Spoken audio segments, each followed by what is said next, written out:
Have you been experiencing this situation too often? Agent killed. Whether you're just stepping into DC or struggling through World Tier as a returning player, today we're talking about what I consider to be the top 7 mistakes new or returning agents make in the Division 2, and more importantly, how to avoid them as much as possible. So let's gear up and dive in.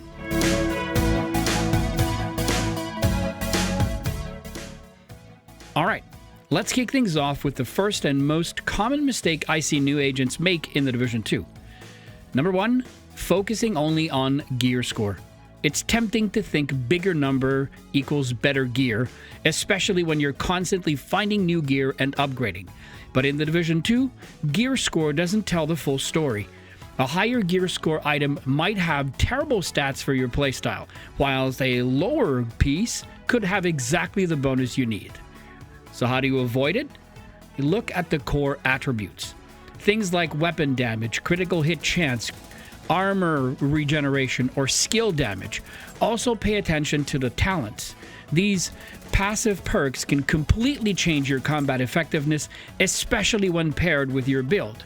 Think of gear score as the shell, but the stats are the engine. Essentially, focus on how you like to play the game. If you enjoy playing this game with an assault rifle and a sniper, look for stats on your gear that will favor the two weapons that you're utilizing. Or if you enjoy playing with skills and what have you, always look for something that's going to give you an edge over the enemy. Moving on to number 2. Number 2 is speedrunning the campaign. So we all want to unlock or get to the end game fast, but rushing to level 40 means skipping the systems that make the game fun and manageable. The campaign is full of side content, SHD tech upgrades, crafting opportunities, and enemy variety that will teach you how to handle the late game. So how do you avoid it? You take time to experiment with different skills, try control points, or help settlements. Learning how to build, move, and adapt at your own pace makes a world of difference when world tiers and tougher enemies come into play. Trust me, the time you invest early pays off big later. Point number 3 is using random gear without a focus. It's easy to throw on whatever's newest, but mixing armor sets and attributes without direction waters down your build and even more so your efficiency in battle. The Division 2 rewards focus. Whether it's red for weapons, blue for armor, or yellow for skills, sticking to one playstyle makes your gear work with you, not against you. How do you fix it? For example, if you're running an LMG with bonus armor, then lean into that tankiness and sustainability. Or if you're running with an SMG, go for crit chance and weapon damage, increasing your TTK. Matching gear brand bonuses, recalibrating wisely, and gradually shaping your build makes you feel noticeably more powerful, even at low gear scores. I can already hear some of you in the comments, and don't worry, we will discuss hybrid builds in another video.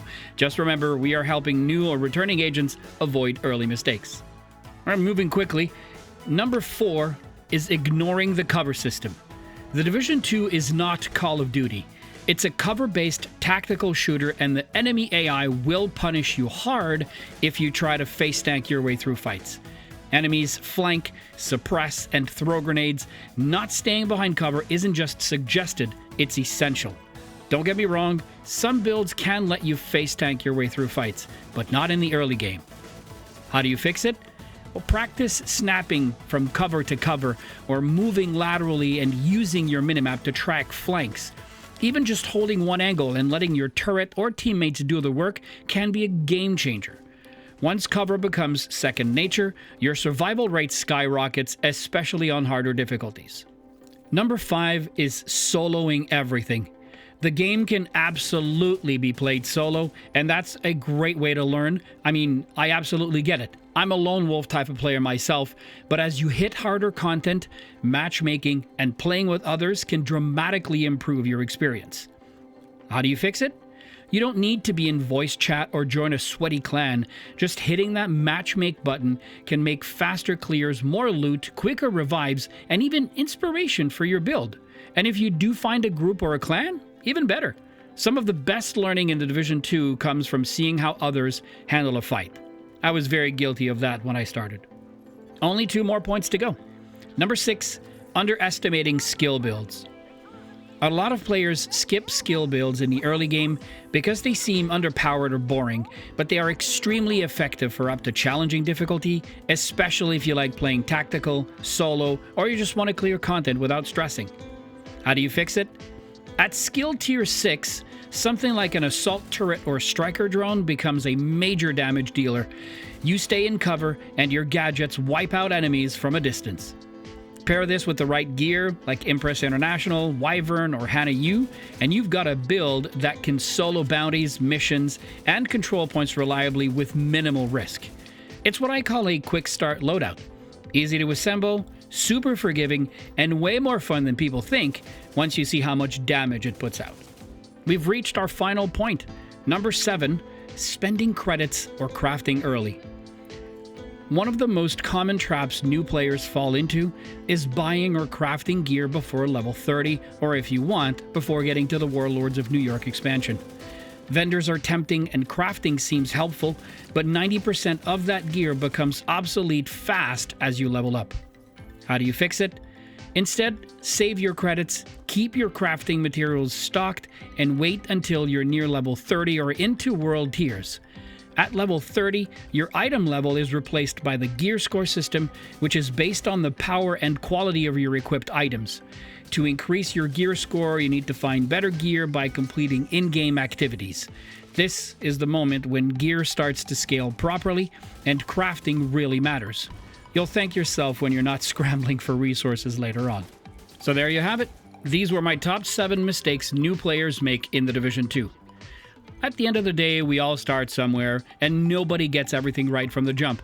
The Division 2 has a learning curve, but once you find your rhythm, it's incredibly fun and rewarding. I hope these tips help you get there faster without the trial and error I went through. If this video helped you out, hit that like button, subscribe for more content, and drop me a comment with the mistake that you've made or the one that you've learned to avoid. Hope to see you out there, Agent.